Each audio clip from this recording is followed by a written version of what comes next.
Hello and welcome back to my channel. In today's video, I will show you how to remove header from a specific WordPress page website. So let's get started.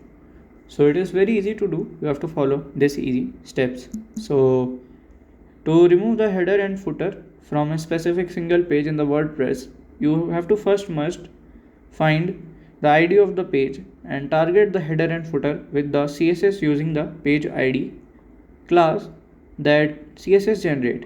Then add the css to your website like WordPress theme to hide the section. So by this way you can just do it, and it's an easy way too. And this is how to remove the header from a specific page of WordPress website. And if you have any questions, you can let me know in my comment section. And if you find this video helpful, make sure you like, subscribe, and share the video. Thank you for watching.